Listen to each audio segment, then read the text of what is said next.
Hey, Tony Gaskins here. Thank you so much for joining me on another episode of Talks with Tony. Got a message today from a young man, and it says, "Hey, Tony, my girlfriend got me listening to your show a few months ago, and I became a fan of your message and advice. Keep doing what you are doing and spreading a positive message. I will try to keep this short. I am 28, have a full-time job, and was blessed to buy my first home last year. I feel like I am in a point of my life where I should be able to be focused on achieving my goals and establishing a career before looking to settle down and start a family over the next few years. Let me start by saying I love my mother to death and would do anything for her, but I feel resentment growing towards her that I don't want to be there because of how my current situation is going. She got divorced in 2016. It was something me and my two older sisters all saw coming, but a divorce can, regardless, take a while to recover from. I moved back home in the fall of 2014 after graduating from college that May, and didn't expect to be there more than 3 to 5 months after getting a job. But my parents began falling apart, and I felt obligated to stay with her after my dad left the house to help support her. I was more than capable of supporting myself and was anxious to get a place on my own, but I stayed to make sure she would be able to keep the house running. When I was forced to move away due to part of the divorce settlement required to sell the house, I got my own 1-bedroom apartment, and she stayed in the house until it was sold. She moved in with me 6 months later and stayed with me there until I moved into my house last year. She has owned her own business in childcare for 25 plus years, but due to some health issues in the family, had to close it down a few years before, and at this point she started working with a temp agency in childcare. My mom has the experience to run a daycare and do it very well, but she hasn't gotten certain certifications that would allow her to apply for those jobs. Always saying she has to pray about it and wait on God's timing. She has done a lot for me over the years, but I feel like now I am enabling her to settle for less, and it is building up frustration and resentment in me. My girlfriend and I have been together for close to 2 years and talk casually but seriously about marriage and starting a family together since we are both 28 and getting more established in our careers. She lives on her own and does well for herself, but she has expressed her frustration with this as well and pretty clearly expressed we won't get married if this situation continues. I have had my mom living with me 2 years and was with her 2 years before that when I could have been on my own. It would be a different situation if she were disabled or sick. Then there would be no question, but she is not. She is not lazy, still pretty sharp mentally and able to work hard. She is 60. She is fully capable of living on her own, but I feel she uses God as an excuse to not do more. She always says things like, "You don't understand what I've been through, and I want to be on my own, but I'm waiting on God's timing," but then just does the same things and doesn't make any progress. I feel like she's playing the victim and refusing to accept responsibility for her role in the things that have happened to her. I will always love and support my mom, but I can no longer live with her. I feel obligated as the only one of my siblings still in our home state to take care of her, but I cannot continue living with her. I am feeling stuck and trapped. I've even gone to a therapist in February when I reached my breaking point and set a date to have her out on her own based on the therapist's suggestion. I set it for August and offered to help her get her resume together, look for networking opportunities, and make sure she had enough to find an apartment. But she would refuse my help and say she will figure it out on her own. I haven't seen any progress and get pushback every time I bring it up. I don't charge her rent, and she inconsistently helps with the utilities. I'm at my breaking point and feel like August will come and I will be forced to do something that will drive a huge wedge in our relationship. But if I don't do it, I will never be able to feel like a man in my mom's eyes and will lose my great relationship with my girlfriend and potential wife. I am not going to put her out on the street, but we have family in the state and options for her to stay, and I would help with getting the stuff moved, of course. Any insight would be greatly appreciated. Thanks. Anonymous. Thank you so much for writing that in, my brother. Good to hear from a man. Now, this is a tough situation. Very, very, very, very, very tough. And you know what? It's easy for us all to say. It's easy for anyone on the outside, just like the therapist said, she has to get her own place. She has to get her own place. That is very easy to say. But as you are experiencing, it is not the easiest thing to do. Me personally, I am not a woman, so I do not understand 60-year-old women. I have been around similar situations, and I don't understand what a woman truly goes through after the divorce, especially late in life like this. So your mom probably was around 57, 56, 57 when she went through the divorce. It really kind of angers me sometimes with the man for divorcing the woman, but at the same time, he had to move on with his life because he felt like the relationship was dead. In your case, it is very, very hard. I would like to say that I would hope that maybe you could, and see, you're talking to your mom, but you're talking around, you have not said where you sat down and you talked to her and you expressed to her the issue. You have not said that. And you were with her 2 years. Now she's been with you 2 years. So it sounds like it's been 4 years. But what you will have to do is, and I don't know if your mom is like, from the island or from another country.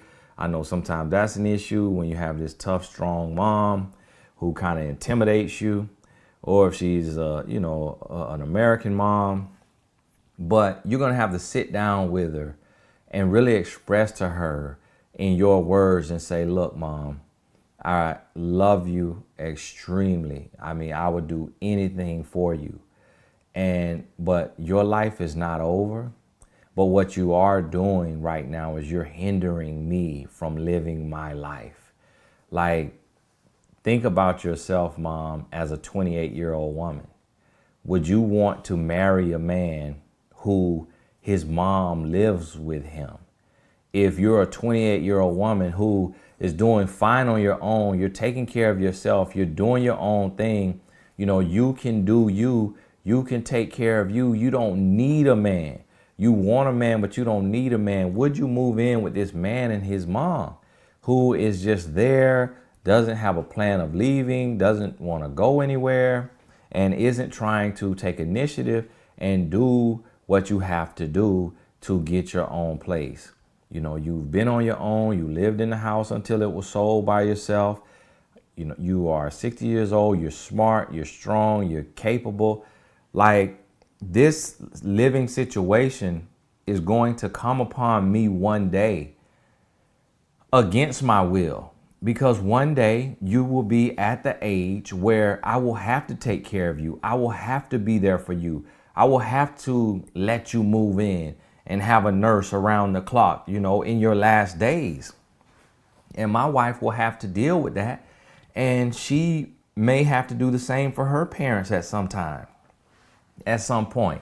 But right now, you're ruining the opportunity of that happening later in life without it being a burden by using up this grace and this period where you're strong and healthy and can do for yourself. And some people will say like, oh no, that's your mom. Your mom comes before this other woman. You can't do that for your mom. Look at everything your mom did for you. But here's the thing, what we have to realize. Your mom did for you and sacrificed for you and probably would never put you out of her house because you're her responsibility and she brought you into the world. You did not bring your mom into the world. Now, you may have a daughter of your own that you got to look out for and let her live with you until 22, 26, 30, until she meets someone who she's ready to marry or gets on her own. But that daughter is your responsibility. Your mother is your responsibility in her old age when she can't take care of herself and do for herself. But right now at 60, you got to have a timeline and you got to sit down. And it's the hardest thing in the world to do. And sometimes what happens is because we're not as close to a parent. So like if my father was in my house and living with me, I wouldn't be able to have that conversation with him because I'm not as close to him.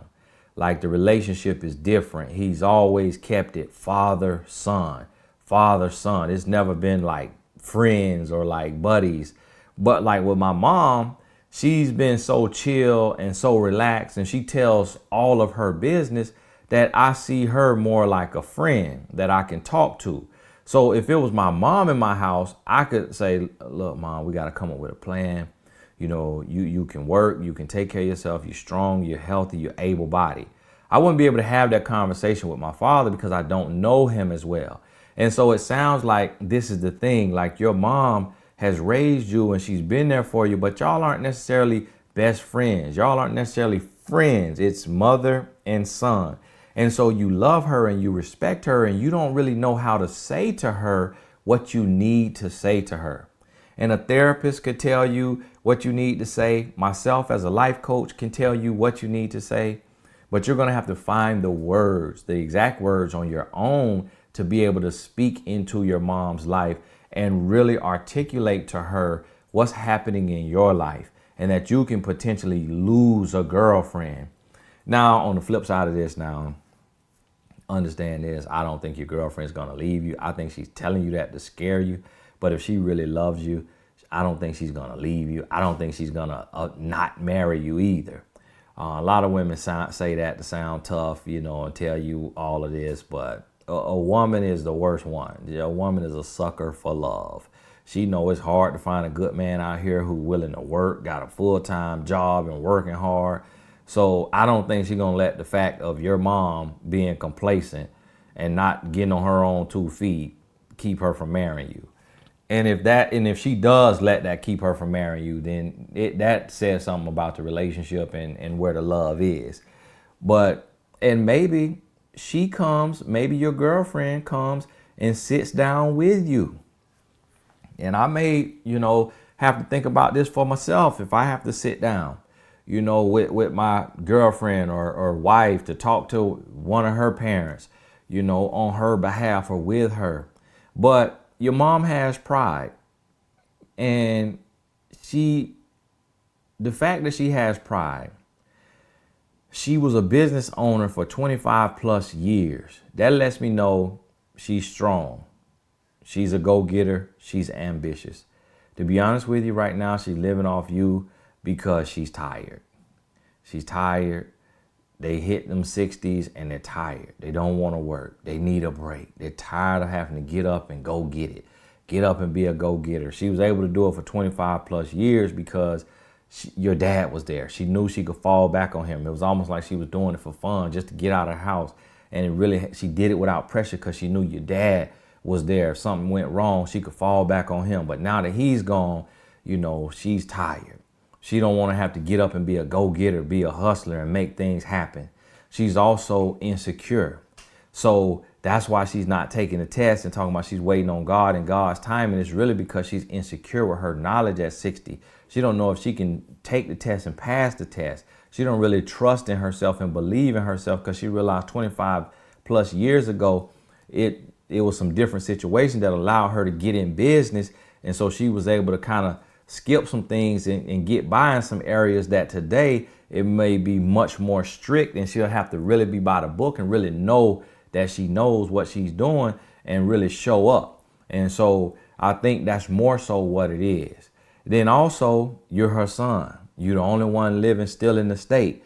That says to her that you're still baby boy. The rest of her kids, they done got up and left the state. So she see them as grown. She see them as, making moves. You still home. So that says to her, and then you live with her for 2 years, and when the divorce was falling apart. So you baby boy who don't got a backbone, this just my baby. My baby ain't gonna never put me out. He can't even look me in the eyes and tell me what he want to say. He ain't that kind of man. I'm finna run all over him.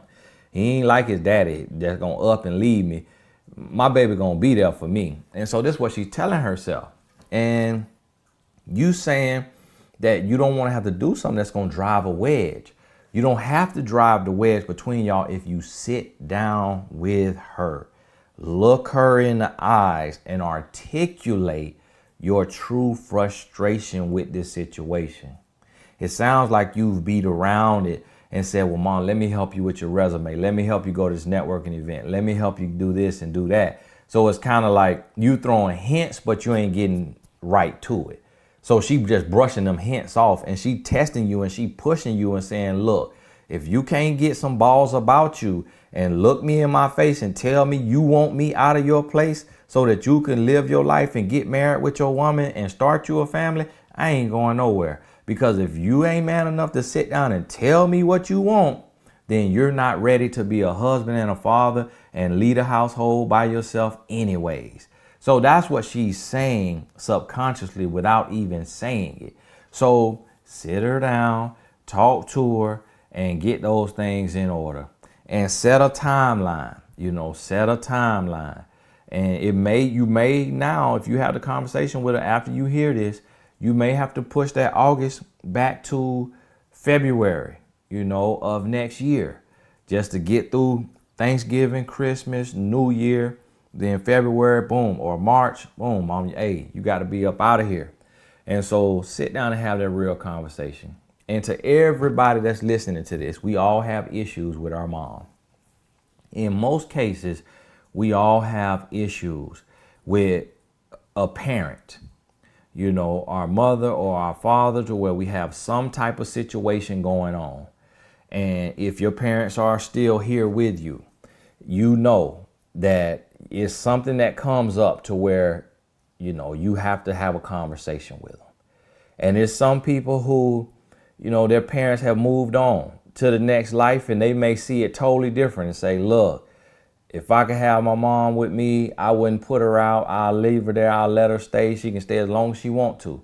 So it's going to be a different perspective. Some people, they got a soft spot for their dad. So we all deal with something at some point, but it's up to you in that position and at that time to know. And I've had to have some tough conversations, with my mother concerning money. My dad, not so much. He never really bothered me, doesn't really ask me for anything. He does his own thing. But I've had to have tough conversations with my mother, with my sister, just family in general. So to everybody who listens or watches this on YouTube or listens on a podcast, realize that you cannot allow someone to drive you crazy or to drive you to an early grave just because y'all have the same blood coursing through your veins. You cannot allow someone to push you over the edge or to frustrate you to death just because you're related, or just because it's mother or father, brother or sister, cousin, uncle, aunt, whoever it is, or even best friend. You got to sit down, draw the line in the sand, and declare that you are protecting your peace and that you refuse to be used and taken advantage of. So, hey, I hope this helps you. I hope you can find it in you to say what you need to say to your mother. And I believe she will receive it. She honestly just needs to hear it. She just needs to hear it. And as long as you're going to give her room to, live off of you and use you, she going to take it just because she's tired. She's just tired. But if you tell her what she needs to hear, she knows it's the truth, and she going to get up. Even if she mad with you for a little while, she going to get up, get off her butt, apply herself, do what she has to do to get a job and get going. So, hey, this is Tony Gaskins. Thank you so much. If you have a question for me, please be sure to send it in to inbox@tonygaskins.com, inbox@tonygaskins.com. Thank you so much. We'll talk soon.